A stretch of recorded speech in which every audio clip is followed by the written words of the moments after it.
ஒரு நாள் உங்கள் ஃப்ரெண்டை கூட்டிகிட்டு நீங்கள் ஹாஸ்பிட்டல் போகிறீங்க. அப்போ அன்எக்ஸ்பெக்டடாக ஹாஸ்பிட்டலுக்குள்ளேருந்து ஒரு நர்ஸு வெளியே வந்து உங்கள் ஃப்ரெண்டு ஒரு இம்பார்ட்டன்ட் அப்படின்ற விஷயத்த சொல்கிறாங்க. உங்களுக்கு நான் ஒரு ஃப்ரீ அட்வைஸ் சொல்கிறேன். தயவு செஞ்சு அவன் கூட சேராதீங்க. Run away from him as far as you can, because he will become a psycho serial killer in every possible way. Hi guys, it's me stupid again. ஃபேமிலியோடு சேர்ந்து நல்லா ரசித்து ருசித்து என்ஜாய் பண்ணி ஒரு சீரியல் கில்லர் மூவி பார்க்கணும் அப்படின்னா நான் இப்போ சொல்ல போகிற மூவியை பாருங்கள். இந்த மூவியோட நேமு த சேசர். இந்த மூவியோட டேரக்டரு எந்த மூவி எடுத்தாலும் அதை வந்து ரியலிஸ்டிக்காக இருக்கணும் அப்படின்றதுக்கு ரொம்ப போராடுவார். எக்ஸாம்பிளுக்கு இப்போ ஒரு செஃப் மூவி எடுக்கிறார் அப்படின்னா செஃப்பை பற்றின எல்லா இன்ஃபர்மேஷனும் தெரிஞ்சுக்கிறதுக்கு ஸ்ட்ரைட்டாக இன் பர்சன் போய் செஃப்புக்கிட்டலாம் போய் சில இன்ஃபர்மேஷன் கேதர் பண்ணி அதை இன்ஸ்பயர் பண்ணி ஒரு மூவி எடுப்பார்.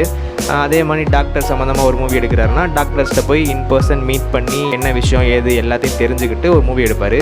பட் இந்த நா ஹான் ஜின்னுக்கு ஒரு சைக்கோ சீரியல் கில்லர் மூவி எடுக்கணுன்ற ஒரு ஆசை இருக்குது. பேட் லக் என்ன அப்படின்னா இவர் ஒரு சைக்கோ சீரியல் கில்லராக முன்னாடி இருந்தது இல்லை அப்படின்றனால யாராவது ஒருத்தவங்ககிட்ட போய் கேட்டு தான் தெரிஞ்சுக்கணும். ஸோ இன் ரியல் லைஃப்பில் சீரியல் கில்லராக இருந்த ஒரு பர்சன்கிட்ட போய் கேட்டு தெரிஞ்சுக்கிட்டு தான் இந்த மூவியை மேக் பண்ணியிருப்பார். அப்படி அவர் போய் கேட்ட சீரியல் கில்லரோட நேம் என்ன அப்படின்னா யோ யங் ஷுல்.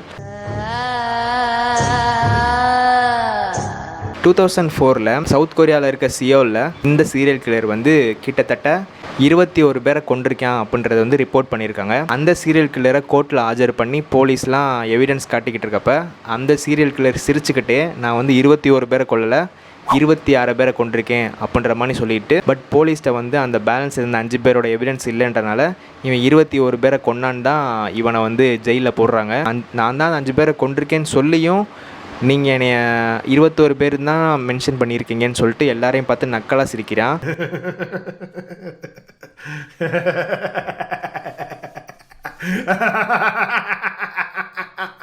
அந்த சிரிப்புக்கு அப்புறம் கோர்ட் ரூமே மொத்தமாக அவனை பார்த்து பயப்படுது. லைஃப் பெனால்ட்டி கொடுத்துருந்த அந்த சீரியல் கில்லருக்கு டெத் பெனால்ட்டியை மாற்றுறாங்க. இப்படியாப்பட்ட ஒரு சீரியல் கில்லர் இருக்கிறான்ற விஷயம் இந்த டேரக்டருக்கு தெரிஞ்ச உடனே இன் பர்சன் போய் அவன்கிட்ட இருந்து எல்லா டீட்டெயில்ஸையும் கலெக்ட் பண்ணி அதில் இன்ஸ்பயர் ஆகி ஒரு மூவி எடுத்திருக்காரு. அந்த மூவி தான் இப்போ நான் சொல்ல போகிற த சேசர் அப்படின்ற மூவி. இப்போ இந்த சேசர் மூவியில் இருக்க சீரியல் கில்லர் எப்படி கொல்லுவான் அப்படின்னா ஷார்ப்னஸே இல்லாத உளி எடுத்து இங்கேக்குள்ளே வச்சுட்டு ஹேமரால் அடித்து கொன்னுட்டு பாடியை தூக்கி ஹேங்கரில் மாட்டுவான். இவன் வந்து ஆள் ரொம்ப ஒல்லியான ஆள் அப்படின்றனால ஆங்க்லெட்டுக்கிட்ட கட் பண்ணி விட்டுட்டு பிளட்டெலாம் லாஸ் ஆகிற வெயிட் பண்ணிவிட்டு அப்புறம் தூக்கி போடுவேன். ஏன்டா அப்படி பண்ணுறேன்னு கேட்டோம்னா என்னால் அவ்வளோ பெரிய வெயிட்டை தூக்க முடியாது, பிளட்டு லாஸ் ஆகிடுச்சுன்னா வெயிட்டு கம்மியாகும், ஸோ நான் தூக்கி போட ஈஸியாக இருக்கும்னு சொல்லிட்டு இந்த இதை ஃபாலோ பண்ணிக்கிட்டு இருப்பானா. இதுதான் இந்த படத்தில் இந்த சீரியல் கில்லர் ஃபாலோ பண்ணுற கில்லிங் மெத்தடு. இப்போ இந்த படத்தோட ஸ்டோரியை பற்றி பார்ப்போம். ஒரு எக்ஸ் போலீஸ்மேன் இருக்கார், அவர் தான் அந்த படத்தோட ஹீரோ. அவர் என்ன பண்ணுறாருன்னா சின்னதாக ஒரு ப்ராஸ்டியூட் பிஸ்னஸ் வந்து ரன் பண்ணிக்கிட்டு இருக்காரு. அப்படி இவர்கிட்ட இருந்து போன பொண்ணுங்க திருப்பி இவர்கிட்ட ரிட்டர்ன் வராமல் இருக்காங்க. என்னடா அது ஒரு மாதிரி மர்மமாக இருக்குது, நம்மகிட்ட இருந்து போகிறாங்க பட் நம்மகிட்ட யாரும் ரிட்டன் வரமாட்டேன்றாங்க, என்னாச்சு ஏதாச்சும் தெரில, அவங்கள எப்படி ட்ராக் பண்ணுறது அப்படின்னு சொல்லிட்டு ஒரு கன்ஃபியூஷனில் இருக்கான். பார்த்தா அடுத்த நாள் இவனுக்கு ஒரு கால் வருது, எனக்கு ஒரு பொண்ணு வேணும் அப்படின்னு சொல்லிட்டு. அப்போ தான் அவனுக்கு ஸ்ட்ரைக் ஆகுது, இதே நம்பர்லேருந்து வந்த கால் தான் லாஸ்ட்டாக நான் அனுப்பிச்ச கஸ்டமரு, ஸோ இவன் தான் அந்த கல்ப்ரிட் அப்படின்னு தெரிஞ்சுட்டு ஒரு பொண்ணை அனுப்புகிறான். அப்படி அனுப்புகிறப்ப அந்த பொண்ணுகிட்ட இன்ஸ்ட்ரக்ஷன் சொல்கிறேன், பயப்படாத, நீ கஸ்டமர் வீட்டுக்கு போனக்கப்புறம் அந்த லொக்கேஷன் மட்டும் எனக்கு ஷேர் பண்ணிடு, மற்றதெல்லாம் நான் பார்த்துக்கிறேன் அப்படின்ற மாதிரி. நம்ம ஹீரோக்கு என்ன டவுட்டாக இருக்கும் அப்படின்னா நம்மகிட்ட வர பொண்ணை வேறு இடத்துக்கு செல் பண்ணுறான் போல் அப்படின்ற மாதிரி நினச்சிக்கிட்டு இருப்பான்.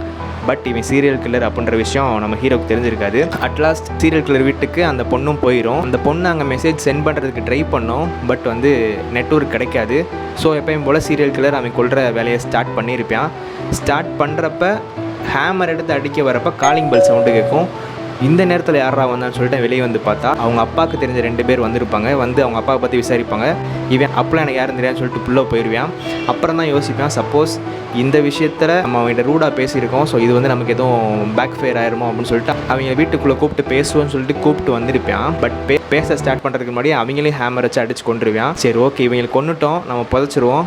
பட் இந்த கார் வெளியே நிற்கிது, இவங்க வந்த காரை நம்மளுக்கு காட்டி கொடுத்துன்னு சொல்லிட்டு அந்த காரை வேறு இடத்துல பார்க் பண்ணலான்னு போகிறப்ப அன்எக்ஸ்பெக்டடாக நம்ம ஹீரோவோட கார்லேயே போய் மோதிருக்கான். ஸோ அந்த இடத்துல சில கான்வர்சேஷன் மேக் பண்ணுவேன் ஹீரோ. அதில் தெரிஞ்சுக்கிறேன் இவன் தான் அந்த 4885ன்ற கான்டாக்ட் நம்பரு. இந்த நம்பர் தான் எனக்கு லாஸ்ட்டாக கால் வந்துச்சு. ஸோ இவன் தான் கல்ப்ரிட்டு. இவனை பிடிச்சோம்னா அந்த பொண்ணுங்களாம் எங்கே இருக்கான்னு தெரிஞ்சிடுன்னு சொல்லிட்டு அவனை அடி வெளுத்து காரில் ஏற்றி கூட்டிகிட்டு போகிறான். பட் இவங்க 2 பேர் காரை வச்சுட்டு போயிடுறாங்க. அது டிராஃபிக் ஜாம் ஆகி போலீஸ் அங்கே வந்துடுறான். போலீஸ் வந்து நம்ம ஹீரோ தான் கெட்டவே நினச்சிட்டு அவனை பிடிச்சிட்டு போயிடுறாங்க. ஏன்னா அவன் அந்த இடத்துல அந்த சீரியல் கில்லர் அடி வெளுத்திருப்பான், மூஞ்சி முகரெலாம் ரத்தம் வந்திருக்கும். போலீஸ் ஸ்டேஷன் போனதுக்கப்புறம் அந்த சீரியல் கில்லர் வந்து நல்லவே மண் நடிக்க ஆரம்பிச்சிருவான். ஸோ எல்லாரு கண்ணுக்கும் ஹீரோ தான் வில்லனாக தெரிஞ்சிருப்பான். ஒரு கட்டத்துக்கு மேலே அங்கே இருக்க போலீஸ் சம் கொஸ்டின்ஸ் கேட்டிருப்பார் அந்த சீரியல் கில்லர்கிட்ட. அதுக்கு அவன் சொல்கிற ஆன்சர்லாம் ஒரு மாதிரி வித்தியாசமாக இருக்கும். கன்ஃபியூஸ் ஆகி அவன்கிட்ட நீ தான் அந்த சீரியல் கில்லரான்னு கேட்குறப்ப நான் தான் அந்த சீரியல் கில்லரு, இதுவரை நான் நிறைய பேரை கொலை பண்ணியிருக்கேன் அப்படின்ற மாதிரி விஷயம் சொல்ல ஆரம்பிச்சிருக்கான். பட் அவனோட வீடு அட்ரஸ்லாம் இதெல்லாம் எங்கே இருக்குது அப்படின்ற விஷயத்த சொல்லியிருக்க மாட்டேன். சீரியல் கில்லர் வீட்டுக்கு போன பொண்ணு தலையில் அடிபட்டதோட கிடக்கும் மயக்கமான ஸ்டேஜில்.